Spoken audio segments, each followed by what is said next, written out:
Bonjour la Crypto Family, j'espère que vous allez bien, vivement, que la santé et la bonne forme soient avec vous. Le moment tant attendu par rapport au projet P-Network nous a été annoncé le 11 février 2025. Ce moment étant le mainnet ouvert, il est annoncé pour le 20 février 2025.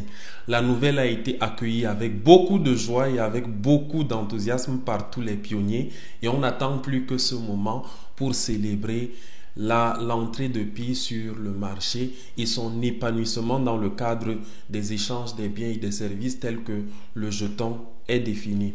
Pi, ce sera une blockchain de l'EA 1 qui sera déployée à partir du 20 février 2025 et ce sera un jeton qui va alimenter l'écosystème Pi et qui va servir toute l'économie qui est mise en place à travers l'écosystème qui a été construit tout au long de ces 6 années qu'a duré ce projet. Aussi, la Core Team et notamment le docteur Nicolas Kokalis avait annoncé que le lancement du mainnet ouvert sera un moment historique. Ce sera un moment historique. Qu'est-ce qu'il met dans le fait de dire que ce sera un événement historique? Alors on s'interroge par rapport à ça. Il y a quelques éléments qui définissent effectivement l'historicité ou bien le caractère historique du lancement du mainnet ouvert et on va relever ces quelques éléments-là point par point. Peut-être pas de manière très ordonnée, mais au moins ce seront des idées qui vont nous donner un peu un indice de ce que Nicolas Kokalis, le docteur Nicolas Kokalis veut signifier en disant que le mainnet ou le lancement du mainnet ouvert sera un événement historique. Le premier élément déjà par rapport à cette affirmation-là, c'est que P-Network se lance sous la base d'un écosystème déjà bien établi, un écosystème éprouvé et bien établi. Il n'est jamais arrivé dans l'histoire de toutes les crypto-monnaies qu'une crypto-monnaie se lance en ayant un écosystème déjà bien établi, bien éprouvé. Et un écosystème qui intègre d'ailleurs les marchands jusqu'à la base, jusqu'au niveau local. Nous sommes par exemple dans une localité comme Maroua, qui est une petite ville, qui est on va dire une grande ville, la ville principale de la région de l'extrême nord. Et il s'en trouve des pionniers ici qui échangent et qui sont prêts à échanger des biens et des services en Pi. Ce qui n'est jamais arrivé avec d'autres crypto-monnaies. En arrivé au point où on est vraiment des gens à la base. C'est vrai que bon, on va le dire d'une certaine façon que ça s'est passé.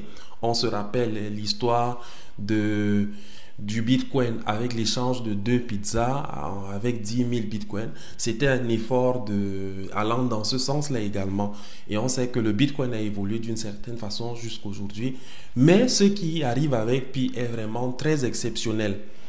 C'est pas une, deux, trois ou quatre personnes, c'est vraiment une masse de personnes qui sont aujourd'hui prêts à échanger des biens et des services en Pi. À Maroua, par exemple, on aura un vendeur de boissons en Pi. Il a un établissement qui sert en fait toutes les boissons Coca-Cola. Il est prêt. On a une tailleur qui est prête également. On a un coiffeur. On a un teneur de débit de boisson également qui est prêt. Et on a beaucoup d'autres personnes, nous autres qui allons proposer du miel, nous autres qui allons proposer les produits Dynas Global et ainsi de suite. Il y a un écosystème local qui est vraiment construit.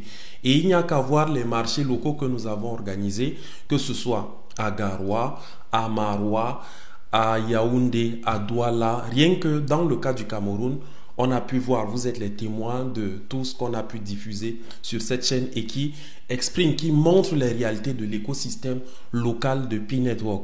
Ça, vraiment, avoir un tel écosystème local, c'est une réalisation exceptionnelle de P-Network. C'est quelque chose qui n'est jamais arrivé dans d'autres projets.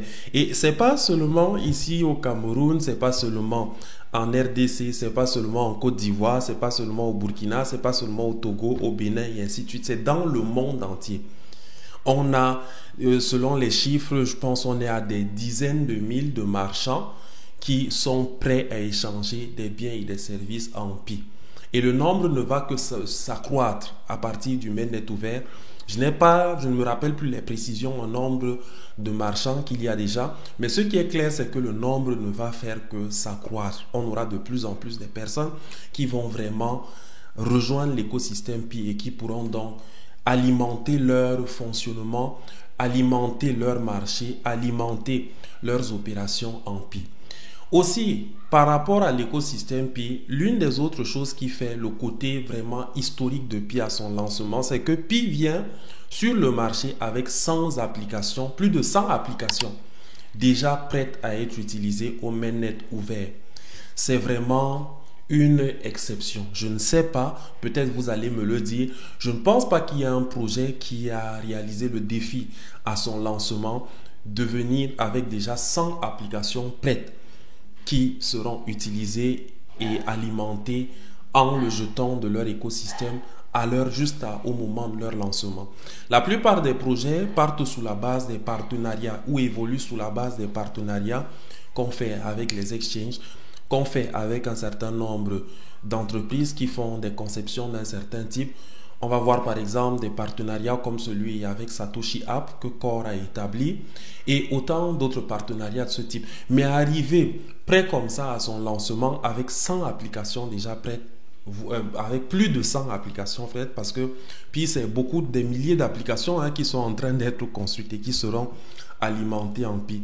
Et beaucoup d'autres applications sont en revue, sont en examen pour être libérées plus tard, du moment où toutes les conditions, tous les paramètres auront été réunis pour que cela soit fait.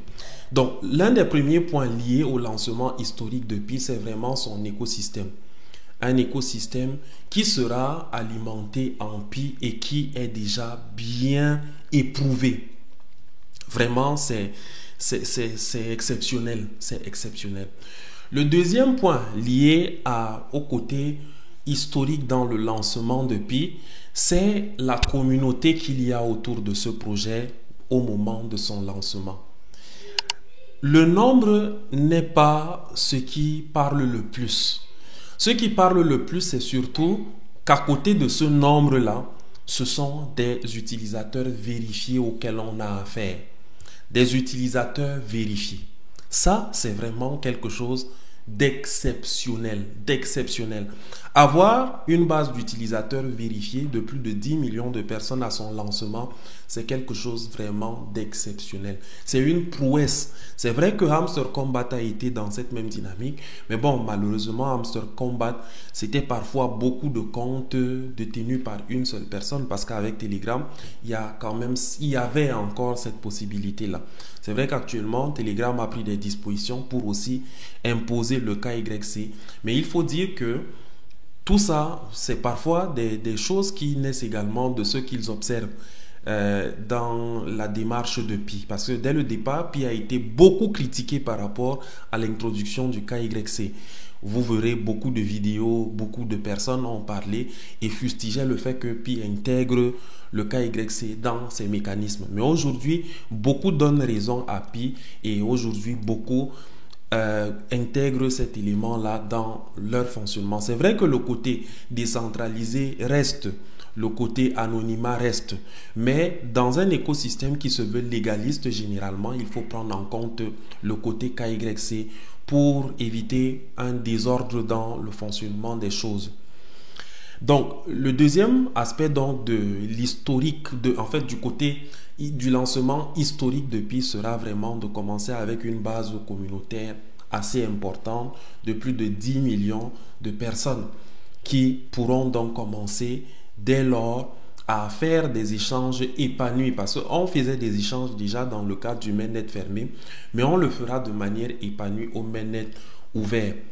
Et tout va commencer, les gens vont faire le trade de leurs actifs. Il y en a qui ont déjà transféré leur Pi sur OKX et qui sont prêts à les trader au moment du mainnet ouvert. Il faut dire que tout va commencer à 8h temps universel le 20 février. Donc c'est un élément qu'il faudra déjà intégrer et voilà quoi.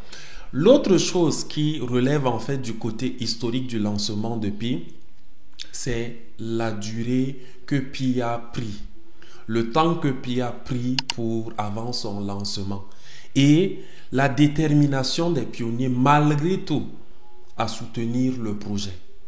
C'est-à-dire, vous avez un jeton qui se construit, qui prend du temps à se construire, mais il y a une communauté de personnes qui sont tellement associées à la vision de Pi que même si ça devrait prendre n'importe combien d'années, ils sont prêts à faire le sacrifice de la patience, de l'endurance, de la détermination, de la vision que cela impose. Ça, c'est vraiment exceptionnel. Durer 6 ans avant son lancement et avoir au bout du compte déjà 10 millions de personnes qui sont prêtes et qui ont été migrées, avoir une communauté aussi consistante, aussi active, aussi déterminée, aussi patiente, aussi persévérante. Ça, vraiment, c'est la magie de Pi.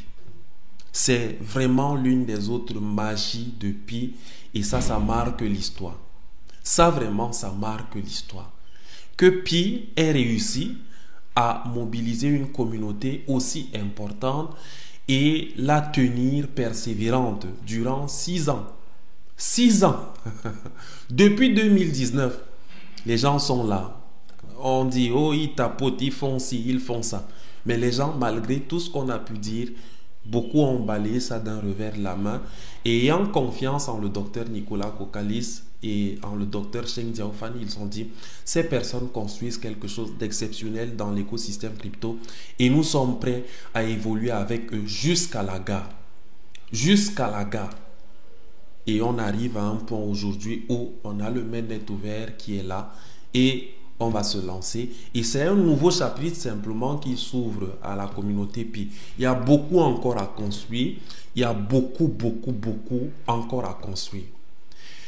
L'autre élément, quand le docteur Nicolas Kokalis parle d'un lancement historique de Pi, ça pourrait se rapporter à la valeur de Pi à son lancement. Et ça, c'est un sujet très intéressant qui captive l'attention de nous tous pionniers. Nous sommes anxieux de savoir quelle sera la valeur de Pi à son lancement. L'anxiété dans laquelle nous sommes de nous dire mais quelle sera la valeur de Pi à son lancement, beaucoup de nous interrogeons. Il y a la valeur du GCV qui est promue d'une certaine façon, mais les modérateurs ont parlé et nous ont dit n'allez pas dans ce sens-là. Ne pensez pas dans ce sens-là. Et ils ont qualifié en parlant au nom de la Core Team que le GCV c'est une valeur insensée. Ça c'est pour le moins qu'on peut dire, c'est une valeur insensée. Alors si les modérateurs nous le disent que le GCV c'est une valeur insensée qui est attribuée à Pi, alors à quelle valeur devrions-nous nous attendre au mainnet ouvert? Personnellement, si on me demande, Théo, quelle est la valeur que tu estimes que Pi pourrait avoir au mainnet ouvert? Bon, ce que je peux dire, c'est que ça, ce sera en termes de souhait. Ça, ce sera en termes de j'aimerais que la valeur de Pi soit au moins 2. Donc, c'est un peu comme ça que je pourrais m'exprimer.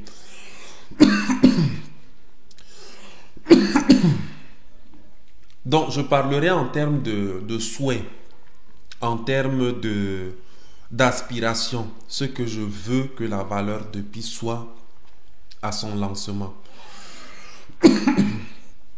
Désolé. Donc, et dans mes souhaits, dans mes volontés sur la valeur de Pi, je souhaite un Pi, et ça je l'ai exprimé à certains de mes amis, je souhaite un Pi à 3 chiffres.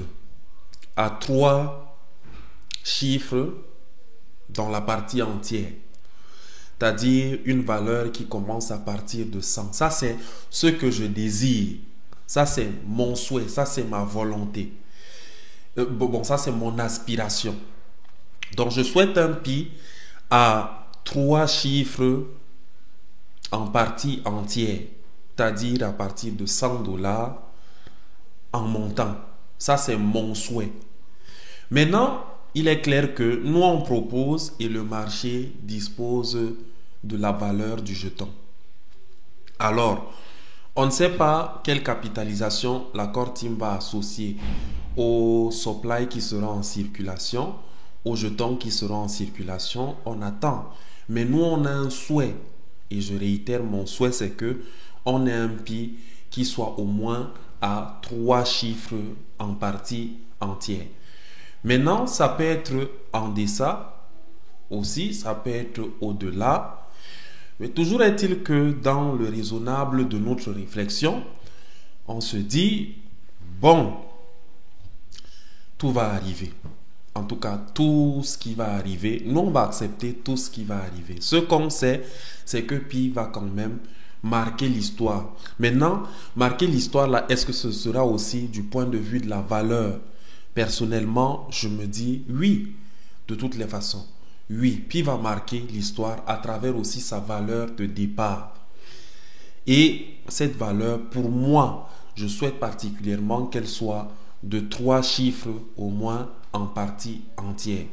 Maintenant, moi je souhaite, le reste, le marché dispose, l'accord Team nous donnera de voir quelle sera la valeur de Pi à son lancement.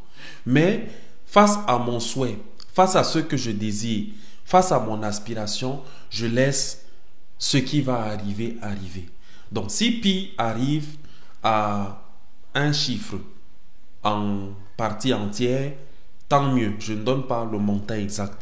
Si ça arrive à 2 chiffres en partie entière, tant mieux. Mais je ne pense pas que Pi va aller à une valeur qui sera en partie décimale. Non, je ne pense pas. Personnellement, non, je ne pense pas. Donc 6, ça devrait être une valeur à un chiffre en partie entière. On ne sait pas. Est-ce que ce sera 2 chiffres en partie entière? On ne sait pas. Est-ce que ce sera 3 chiffres tels que je le souhaite? Au moins, on ne le sait pas. On attend de voir ce qui va se passer. Mais on retient que le docteur Nicolas Koukalis nous a dit que ce sera un lancement historique. Maintenant, dans le lancement historique, un autre aspect qu'on peut ajouter, c'est qu'il y aura une mobilisation des médias et de beaucoup de partenaires pour annoncer le lancement de Pi. Et on voit déjà qu'il y a OKX qui a annoncé le listing et qui est prêt déjà et qui reçoit même déjà des transferts des pionniers. On a Bitget qui a annoncé le listing, on a MEX qui a annoncé le listing, on a Onus qui a annoncé le listing, on a L-Bank et on s'attend à ce que plusieurs autres exchanges annoncent le listing. On s'attend aussi à ce que beaucoup de médias se prononcent par rapport à ce lancement-là.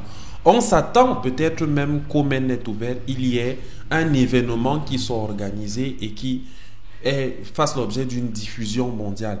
Un événement dans lequel l'accord Team pourrait être présent. Donc, historique, on s'attend à ces éléments-là. On s'attend aussi à ce que, au niveau de la Silicon Valley, les choses bougent d'une certaine façon. Peut-être que des géants comme Facebook vont annoncer cet événement-là. Peut-être que des géants comme Google feront des commentaires par rapport à l'entrée de Pi sur le marché. Peut-être. Autant de choses. Un autre aspect lié au côté historique du lancement de Pi, c'est que Pi se lance dans la légalité. Il semble que Pi a garanti toutes les données de régulation et n'a laissé aucun nombre aux éléments de légalité à son lancement.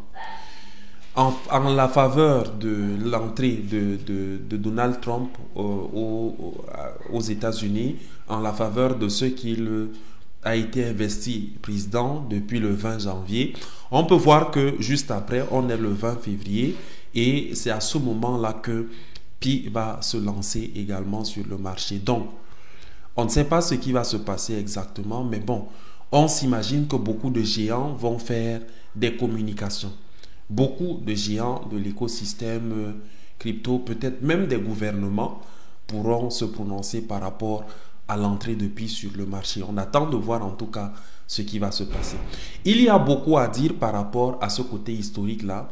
Un autre aspect, un dernier aspect qu'on peut relever, c'est que Les opérations en pi, beaucoup ont fait la remarque que ça se fait du tic au tac, c'est quelques secondes seulement.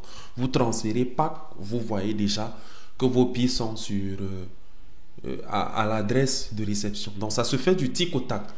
Une telle rapidité impressionne beaucoup de personnes. Et j'ai vu quelques commentaires qui disaient waouh, c'est vraiment exceptionnel que ce que Pi est en train de faire. Si Pi maintient la technologie, parce que l'un des aspects sur lequel la Core Team travaillait d'ailleurs avant le lancement du mainnet ouvert, c'était la technologie. Ça, c'est un aspect sur lequel la Core Team avait beaucoup insisté. Et donc, la technologie de Pi au lancement du mainnet ouvert est optimisée pour offrir le meilleur. Et ça, c'est un élément historique. C'est quelque chose qui fait vraiment exception dans l'écosystème crypto. Ça, c'est la donnée de scalabilité qui vient vraiment montrer le pouvoir de la blockchain de Pi. Parce qu'une blockchain est forte quand elle est sécurisée, quand elle est scalable, dans la scalabilité, la vitesse des opérations, quand elle est décentralisée. Donc ce sont ces trois aspects-là qui caractérisent, on va dire, le trilemme de la blockchain. Donc Pi rassemble toutes ces conditions-là à son lancement. Vraiment, ce sera un lancement historique. Il y a beaucoup à dire. La vidéo pourrait être très longue si je continue à exposer tout ce qu'il y a à dire par rapport à ce côté historique du lancement de Pi là. Twitter va bouger. Tous les réseaux sociaux, en tout cas, seront rivés vers... il y aura beaucoup de choses qui vont se passer à ce lancement-là. Donc, on l'attend. Il ne reste plus que quelques jours. Bon minage aux pionniers, beaucoup de courage à vous.